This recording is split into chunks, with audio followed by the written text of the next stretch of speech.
हम और आप आज इस बज़्म में मुहिब गिरामी जनाब नज़ीर खान साहब नूरी की वालिदा के ईसाले सवाब के सिलसिले में मुनक़िदा इज्तिमा में हाजिर हैं।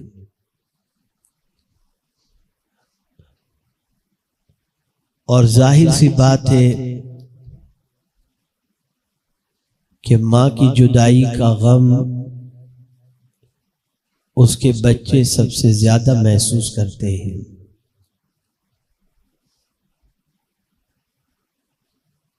लफ्ज़ जुदाई के बारे में आप सोचें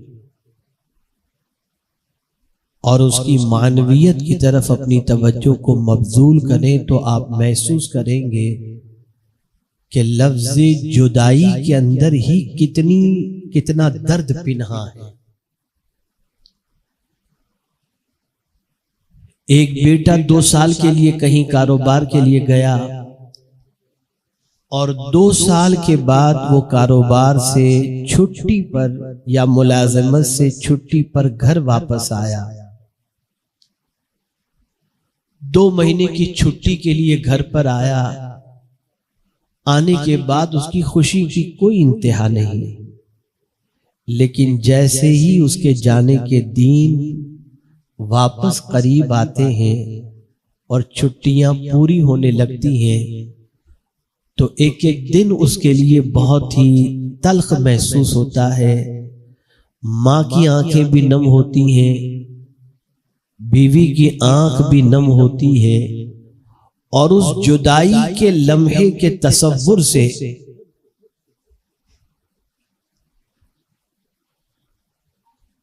बच्चा और घर वाले परेशान रहते हैं कि पता नहीं अब कब मुलाकात होगी।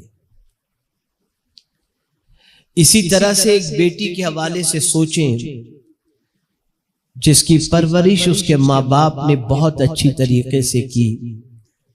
रिश्ता आ गया, शादी की तारीख तय हो गई तो एक एतबार से बच्ची की रुखसती की खुशी होती है कि अल्लाह ने इज्जत के साथ बच्ची का ब्याह कर दिया और हम एक जिम्मेदारी से सुबुकदोश हुए। लेकिन बच्ची को जब विदा किया जाता है उसकी जुदाई का तसव्वुर माँ की आंखों को भी नम कर देता है, बाप की आंखों को भी नम कर देता है। लफ्ज़ जुदाई के अंदर इतना दर्द है जिसकी कोई इंतहा नहीं।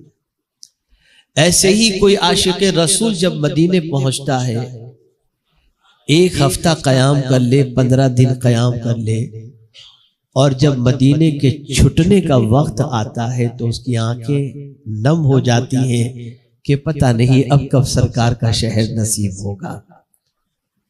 जुदाई के अंदर एक दर्द मौजूद है। सबसे बड़ी जुदाई का दर्द, अगर किसी बाप का बेटा इस दुनिया से जवां साल के अंदर कुछ कर जाए तो कई दिनों तक बाप सदमे से बाहर नहीं आता, मां सदमे से बाहर नहीं आती। अब जितनी भी बातें मैंने बताई उनका ताल्लुक खारजी है, अंदरूनी नहीं है। बेटा बाहर रहता है, बच्ची बाहर रहती है, उसका हमारे जिस्म से खूनी रिश्ता भले जरूर हो लेकिन हमारे और उनके दरमियान फर्क होता है। वो जुदा तो होती है, वो जुदा भी होता है, यानी सारी जुदाई का मामला खारजी होता है। लेकिन एक जुदाई बहुत सख्त तरीन है जिसका ताल्लुक बाहर से नहीं अंदर से। और वो जुदाई कौन सी है? वो जुदाई है जिस्म से रूह का जुदा होना। आप मुझे बताइए कि बेटा अगर चंद महीनों के लिए जुदा हो तो तबीयत बेचैन हो जाती है। बच्ची ब्याह करके ससुराल चली जाए तो तबीयत बेचैन हो जाती है। जवां साल बेटे का इंतकाल हो जाए तो तबीयत बेचैन हो जाती है और उसकी जुदाई का गम हमें बेपना अजियतें अता करता है। लेकिन आप मुझे ये बताइए, जिस जिस्म के अंदर पैदाइश से लेकर उस वक्त तक हमारे अंदर रूह रहती है, जब वो रूह जिस्म से जुदा होगी उस वक्त की कैफियत क्या होगी।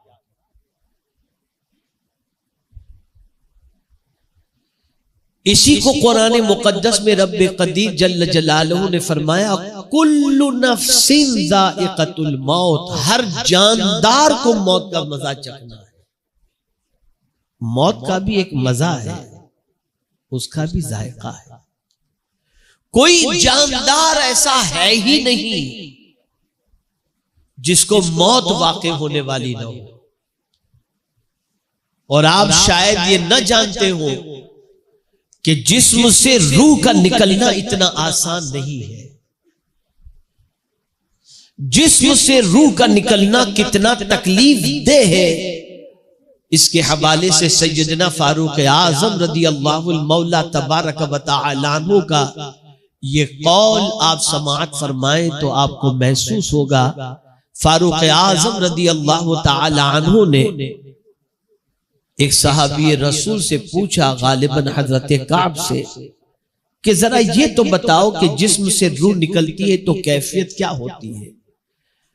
तो इरशाद फरमाते हैं, अमीरुल मुमिनीन, किसी कपड़े को अगर कांटे के दरख्त के अंदर डाल दिया जाए और फिर जब उस कपड़े को खींचा जाए तो कपड़ा तार तार हो जाता है, चिथड़े चिथड़े हो जाता है, ऐसे ही जब जिस्म से रूह निकलती है उस वक्त उस बंदे की कैफियत होती है।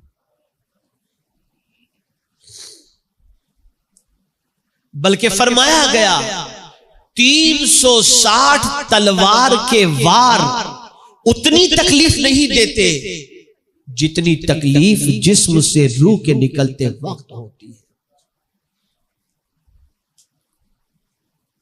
आला हजरत अजीमुल बरकत इमाम इश्क व मोहब्बत उस वक्त की कैफियत को जानते थे और खुद कुरान मुकद्दस में रब्बे कदीर ने फरमाया, वजाअत सकरातुल मौत बिल हक, सकरात मौत यानी मौत के वक्त की तकलीफ हक है। उस तकलीफ के वक्त जब जिस्म से रूह के निकलने की है, कौन सी चीज हमें राहत पहुंचा सकती है? तो आला हजरत अजीमुल बरकत इमाम इश्क व मोहब्बत कहते हैं, या इलाही भूल जाऊं नज़ा की तकलीफ, या इलाही भूल जाऊं नज़ा की तकलीफ को, शादी दीदार हुस्न मुस्तफा का साथ हो। यानी जब जिस्म से रूह निकल रही हो तो उस वक्त की तकलीफ को मैं ऐसे भूल जाऊं, अगर आपका रुख ज़ैबा मेरी नजरों के सामने हो और मेरी रूह निकल रही हो तो मेरी सारी नज़र तकलीफ दूर हो जाए, बल्कि वो तकलीफ को भी अल्लाह खुशियों में तब्दील फरमा। मौत बरहक है। जितने भी गुनाह आज हो रहे हैं मौत को भूलने की वजह से,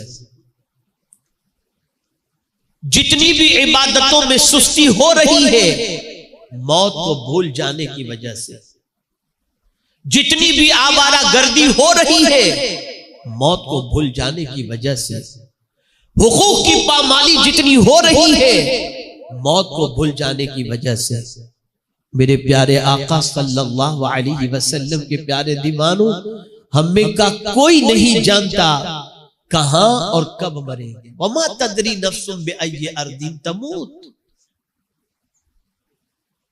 तुम नहीं जानते किस जमीन पर तुम्हारी मौत वाक़ई होगी। अभी कारी गौस पढ़ रहे थे, उनके भाई मरहूम कारी रियाजुद्दीन साहब, उन्होंने सोचा भी नहीं था कि बरतानिया में मेरी मौत वाक़ई होगी, लेकिन मौत वाक़ई हो गई। कोई नहीं जानता।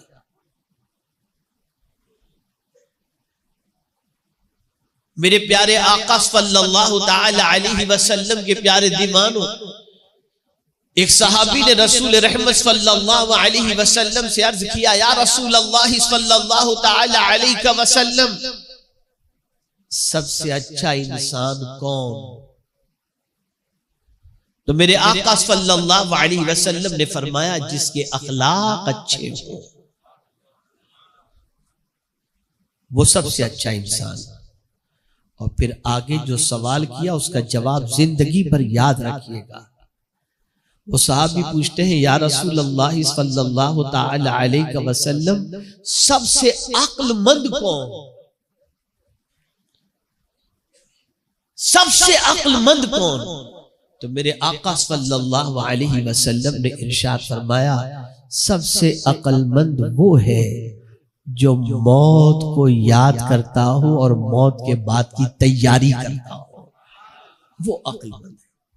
हमारी सारी तैयारियां जमीन के ऊपर के लिए है, हमारी कोई तैयारी जमीन के अंदर के लिए नहीं, आखिरत के लिए नहीं।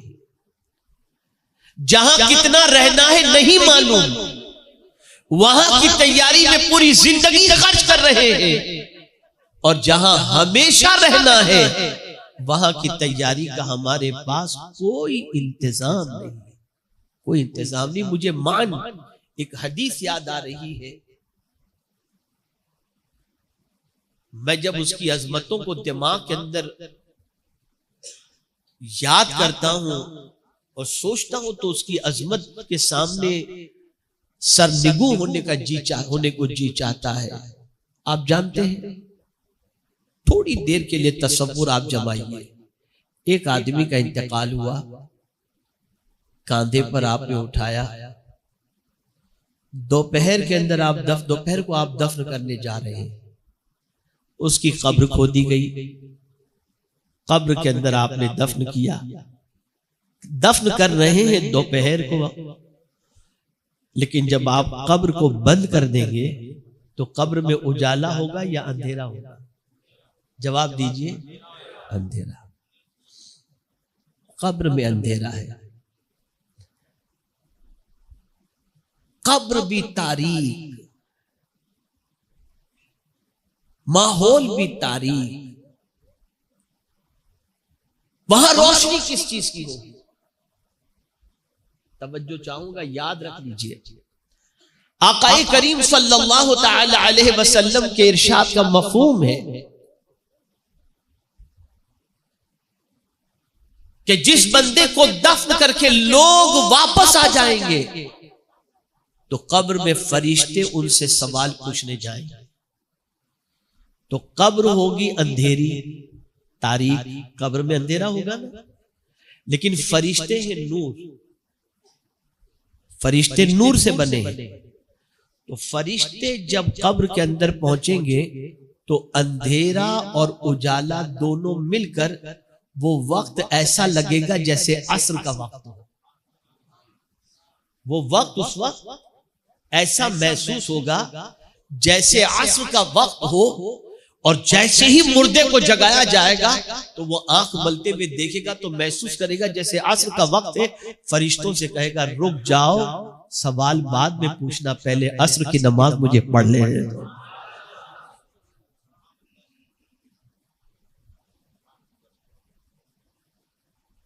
क्या चीज कब्र में काम आ रही है? ये नमाज काम आ रही है, अल्लाह की बंदगी काम आ रही है। आज हम सफर में निकले तो नमाज की छुट्टी, घूमने निकले तो नमाज की छुट्टी, शादी की तकारीब में नमाज की छुट्टी, सैरो तफरी में नमाज की छुट्टी, और माह रमजान में जी भर कर तरावी पढ़ ली हमने, लेकिन ईद के दिन 3-4 वक्त की नमाज की छुट्टी।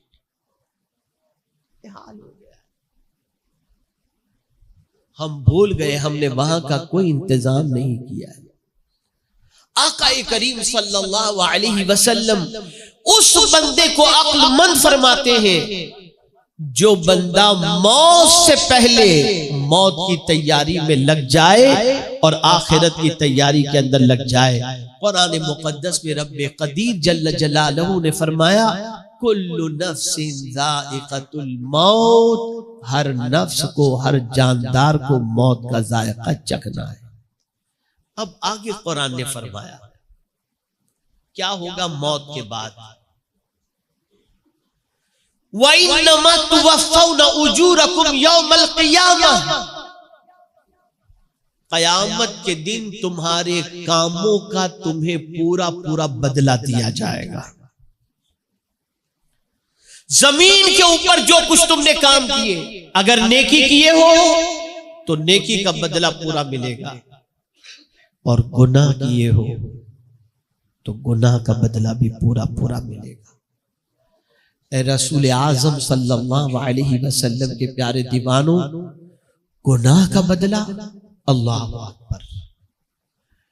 जब उनकी सजाओं को हम कुरान और हदीस में देखते हैं, जो आज मार्केट के अंदर होने वाले आम गुनाह है, जिसे इंसान अब गुनाह मानता भी नहीं, बल्कि दौरे हाजिर की जरूरत समझकर उसे करता हुआ दिखाई देता है, वो नहीं जानता कि उन गुनाहों की सजा अल्लाह ने क्या रखी है। कुरान कहता है कयामत इसलिए है ताकि तुम्हें पूरे के पूरा बदला दिया जाए, नेकी का भी और गुनाह का। कभी इंसान दुनिया में नेकी करता है लेकिन तकलीफ में होता है, नेकी करता है परेशानी में होता है, नेकी करता है दुनिया उसे बेवकूफ समझती है, नेकी करता है सीधे रास्ते पर चलता है, लोग उसे पागल कहते हैं, दकियानूस कहते हैं, पुराने जमाने का कहते हैं, पता नहीं क्या क्या नेकी करने वाले को दुनिया कहती हुई दिखाई देती है। उस बंदे को तसल्ली दी जा रही है, बंदे गम न कर, तेरी नेकी का बदला कयामत में अल्लाह तुझे पूरा अता फरमाएगा, पूरे के पूरा अता किया जाएगा। और मेरे प्यारे आका सल्लल्लाहु अलैहि वसल्लम के प्यारे दीवानों, ये नहीं फरमाया गया कि पहाड़ के बराबर नेकी होगी तो उसका बदला दिया जाएगा, बल्कि कुरान कहता है फमन यअमल मिस्काल ज़र्रतिन खैरन यरा, अगर जर्रे के बराबर भी किसी ने नेकी की, अल्लाह उस नेकी का बदला कयामत में उसे अता फरमाए। सहाबा की पोजीशन ये थी, वो नेकी के हरीस थे, नेकियों में लोगों से आगे निकलना चाहते थे। हजरत अब्दुल्लाह इब्न मसऊद रदियल्लाहु मौला तबारक व तआला अन्हु मस्जिद नबवी शरीफ में नमाज पढ़ रहे थे। आकाए करीम सल्लल्लाहु अलैहि वसल्लम और सैयदना सिद्दीक अकबर रदियल्लाहु मौला तबारक व तआला अन्हु और एक दूसरे सहाबी मस्जिद नबवी शरीफ में मौजूद थे।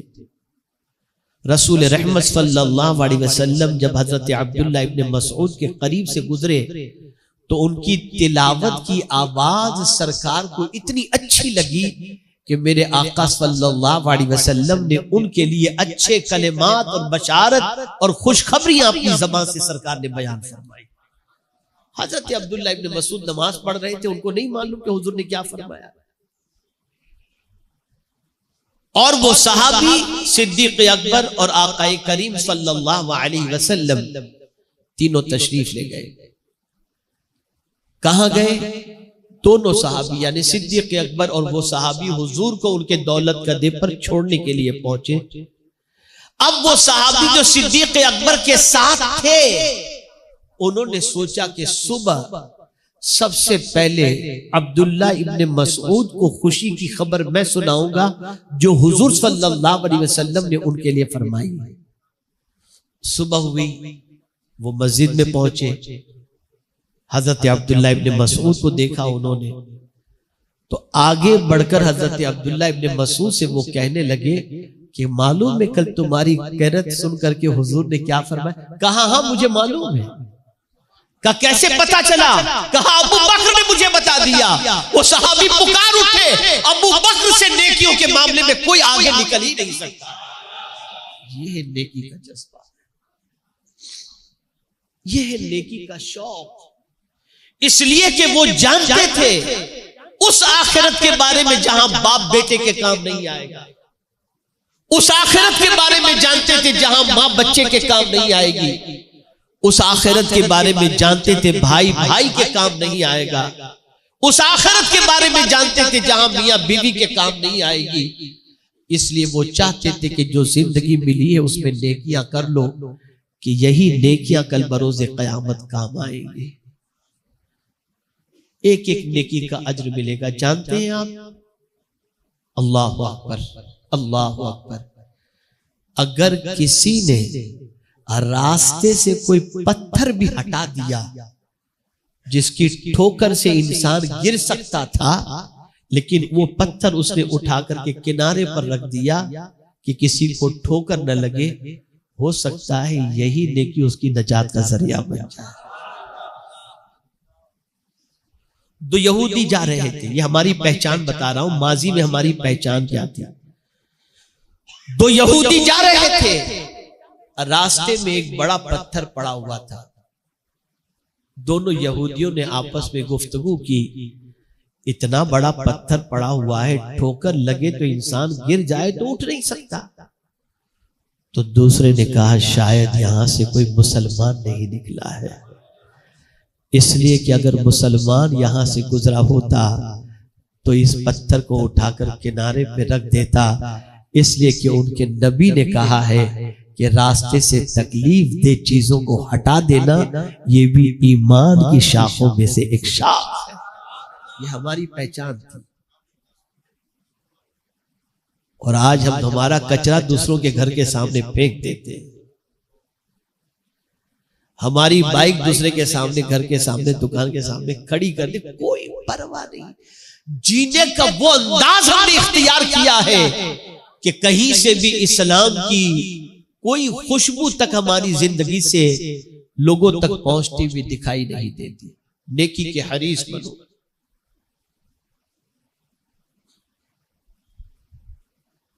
और किसी नेकी को मामूली तसव्वुर न करो, इसलिए कि हो सकता है जिस नेकी को तुम छोटी समझ करके छोड़ रहे हो वही नेकी तुम्हारी नजात का जरिया बन जाए। तो कुरान ने कहा वइन्नमा तुवफ़्फ़ौना उजूरकुम यौमल क़ियामह, क़यामत के दिन तुम्हें पूरा पूरा अज्र दिया जाएगा, यानी तुम्हारी नेकियों का भी और तुम्हारी बुराइयों का भी। अब यहां बुराई के बारे में बता दूं, आदमी कहता है यार फला शराब पीता है, कोई टेंशन नहीं, फला दादागिरी करता है, कोई टेंशन नहीं।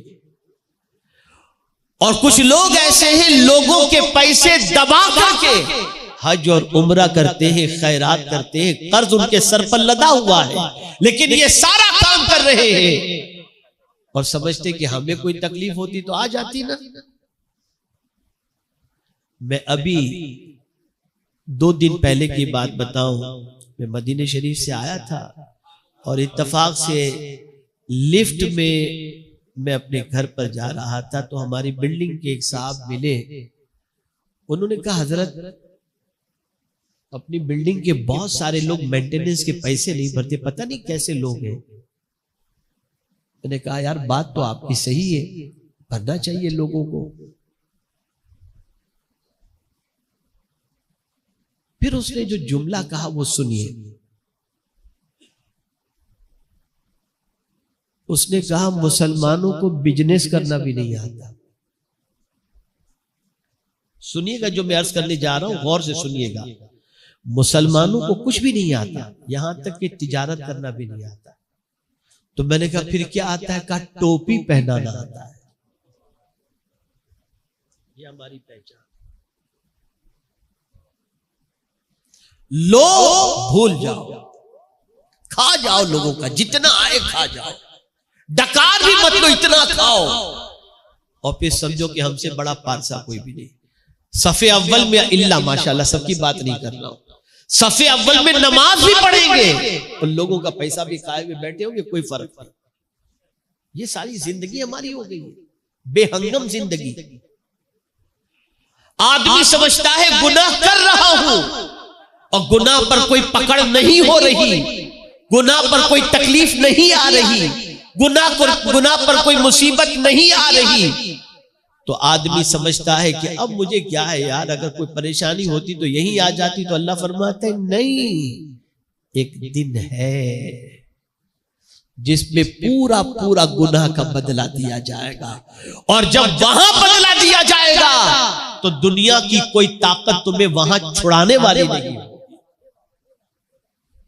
इसलिए सहाबा छोटे गुनाह से भी डरते थे और उससे भी बचने की कोशिश करते थे। अब एक और तसव्वुर कुरान ने इसी आयत में अता किया, और वो तसव्वुर क्या है? तो वो तसव्वुर ये है कि इंसान कामयाबी के अलग अलग ज़ाब्ते अपने एतबार से बना के रखा है। ये मेरे पास आ जाए तो मैं कामयाब, ये मेरे पास आ जाए तो मेरे कामयाब, शोहरत की इतनी बुलंदी पर पहुंच जाऊं तो कामयाब, मानने वालों की तादाद इतनी बढ़ जाए तो कामयाब, अम्वालो ज़र की फरावानी हो जाए तो कामयाब। तो कुरान ने वाज़े कर दिया ये कामयाबी नहीं है, ये कामयाबी। अच्छा मौला तू ही बता दे कामयाबी क्या है। तो कुरान ने कहा फमन ज़ुहज़िहा अनिन नार व उदखिलल जन्ना फ़क़द फ़ाज़। जो जहन्नम से बचा लिया गया और जन्नत में दाखिल कर दिया गया, बेशक वो कामयाब हो गया। यानी कामयाबी ये है कि अल्लाह हमें जहन्नम से बचा ले और जहन्नम से बचाकर हमें जन्नत में दाखिल फरमा दे। अगर ये किसी को नसीब हो गया तो कुरान ने कहा फ़क़द फ़ाज़, बेशक वो कामयाब हो गया। अब उसकी कामयाबी के हवाले से कोई शक व तरद्दुद की बात नहीं है। अब मैं आपसे पूछना चाहता हूं, जिन लोगों को रसूल रहमत सल्लल्लाहु अलैहि वसल्लम ने जन्नत की बशारत अता फरमाई थी, जिन लोगों को अल्लाह के रसूल सल्लल्लाहु अलैहि वसल्लम ने जन्नत से जहन्नम से आजादी का परवाना अता फरमाया था, उनकी पोजीशन क्या थी? अतीक, आजाद के माने में किसको हुजूर ने फरमाया था? सिद्दीक अकबर को फरमाया था, यानी ये जहन्नम से आजाद है। जिनको जहन्नम से आजादी का परवाना मदीने के ताजदार सल्लल्लाहु अलैहि वसल्लम ने अता फरमाया, उनकी पोजीशन क्या थी? वो दरख्त पे बैठे हुए परिंदे को देखकर कहते, काश कि मैं कोई परिंदा होता कि मुझे काट कर ज़बा करके खा लिया जाता, ताकि कयामत में मुझे अल्लाह को हिसाब तो न देना पड़ता। ये वो कह रहे हैं जिनको जहन्नम से नजात का परवाना मदीने के ताजदार सल्लल्लाहु अलैहि वसल्लम ने अता फरमाया था। लेकिन आपसे पूछना चाहता हूं, हमारी जिंदगी जिस राह पर चल रही है उनमें से वो कौन सा रास्ता है जो जन्नत की तरफ ले जाने वाला हो? हमारी नौजवान नस्ल की सुबह होती है जहन्नम के रास्ते पर चलने से, और रात की तारीकी में आंखों से लेकर वजूद तक उन गुनाहों की तरफ बढ़ता चला जाता है जो जहन्नम में ले जाने वाला है। लेकिन उसके बावजूद हमारी कौम की आंखें नहीं खुलती। हमारी कौम इस हद तक मौत फरामोशी और आखिरत फरामोशी की शिकार हो गई है कि उन्हें ऐसा लगता है कि इस दुनिया में हम आए हैं तो अभी दुनिया की कोई ताकत हमें मौत की वादियों से नहीं गुजार सकती। याद रखो, मौत बरहक है। कहीं भी कोई रहे, महलों के अंदर रहे, तब भी मौत वहां पर आकर रहेगी। कुरान कहता है ऐनमा तकूनु युद्रिकुमुल मौत वलौ कुंतुम फी बुरूजिम मुशय्यदा। मजबूत किले के अंदर भी अगर तुम रहोगे ना तो मौत वहां भी आकर के तुम्हें पकड़ लेगी।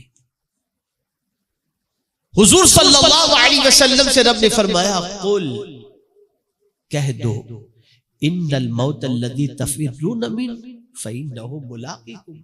तुम मौत से भागते हो, मौत तो तुमसे मुलाकात करके रहेगी। बच नहीं सकते मौत से।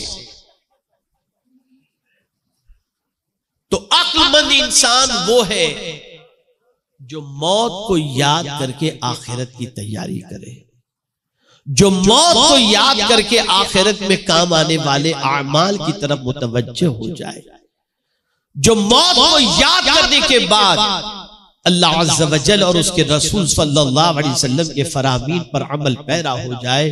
मेरे प्यारे आका सल्लल्लाहु तआला अलैहि वसल्लम के प्यारे दीवानों, खुद हुजूर सल्लल्लाहु तआला अलैहि वसल्लम अपनी उम्मत की तालीम के लिए दुआ किया करते थे।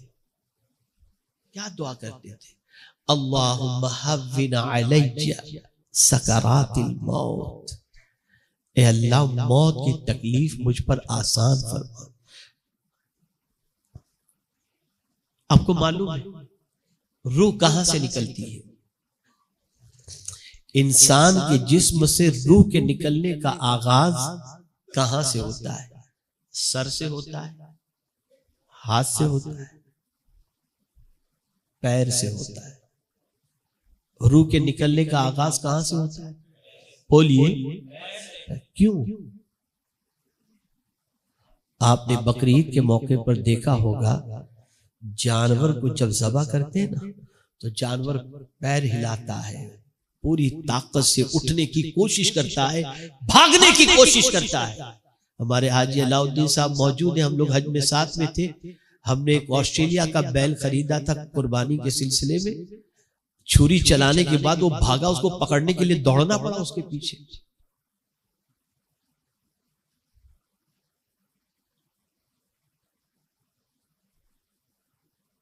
तो जानवर को आप देखते हैं कि जब उसके जिस्म से रूह निकाली जाती है, उसको ज़बह किया जाता है, तो उसके पैर फड़फड़ाते वो भागता है।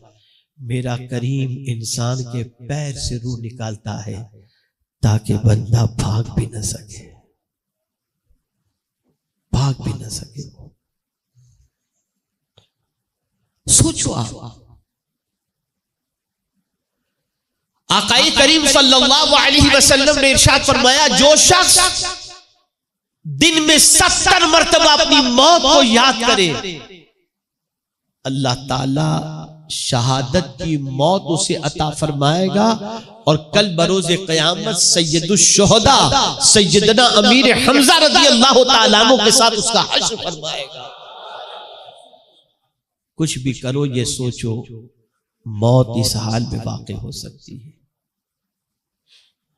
और आप नहीं जानते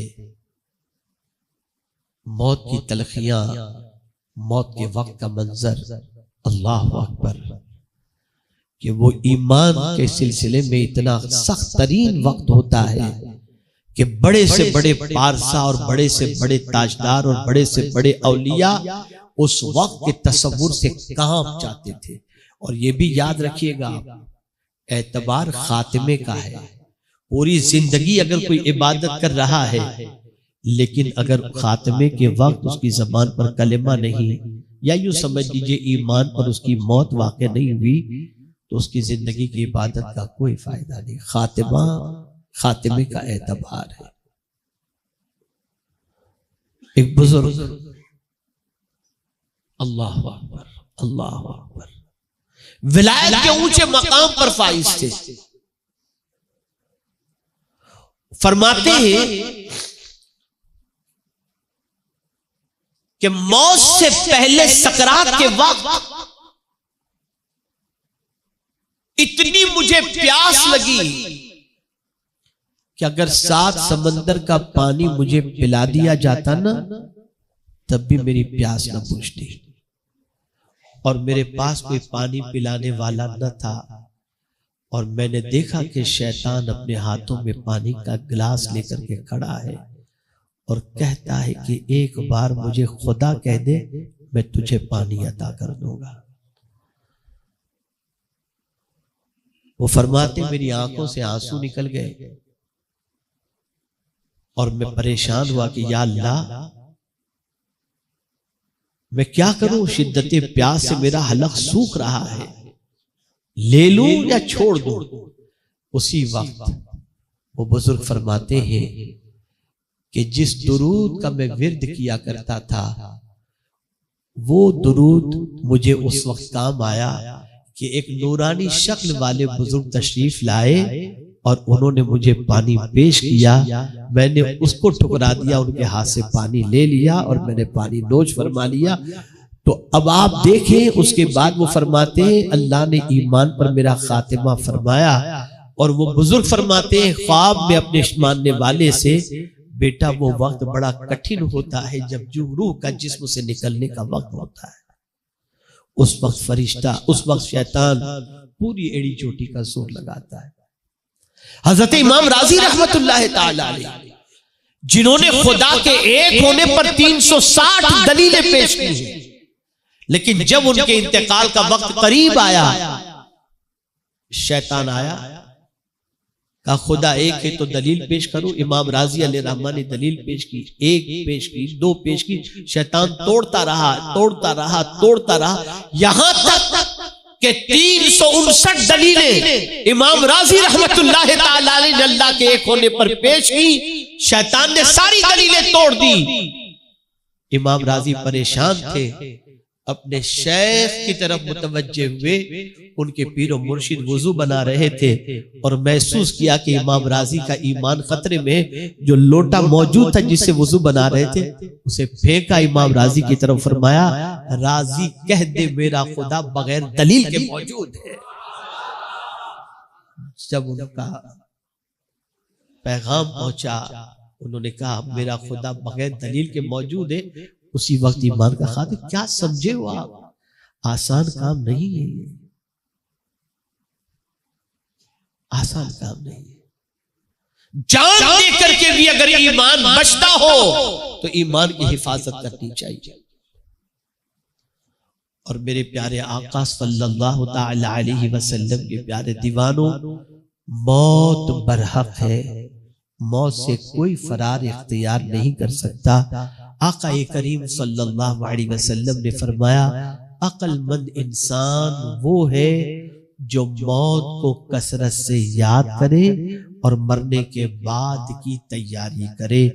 हम कितने अक्लमंद हैं, हम खुद अपने आप के बारे में सोच सकते हैं। और कुरान ने फिर आगे फरमा दिया वमल हयातुद दुनिया इल्ला मताउल गुरूर, ये दुनिया की जिंदगी क्या है, ये एक धोखे का सामान है, धोखे का सामान। क्या है ये दुनिया की जिंदगी? आप जरा सोचो, बहुत सारे ऐसे जनाजे आपने देखे होंगे कि बाप का इंतकाल हुआ, भाइयों में झगड़े शुरू हो गए, कितना हिस्सा मेरा, कितना हिस्सा मेरा, कितना हिस्सा मेरा। और इसी झगड़े के अंदर भाई कहता है बाप का जनाजा उस वक्त उठेगा जब मेरा हिसाब मेरे हिस्से में आ जाए। यह है दुनिया, यह है दुनिया।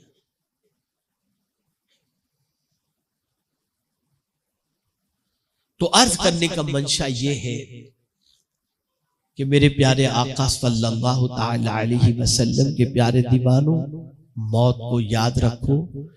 कुछ भी करो, ये तसव्वुर करो कि हो सकता है इस हाल में मौत वाक़ई हो जाए। गुनाह से बचो और मौत के बाद की तैयारी में लग जाओ।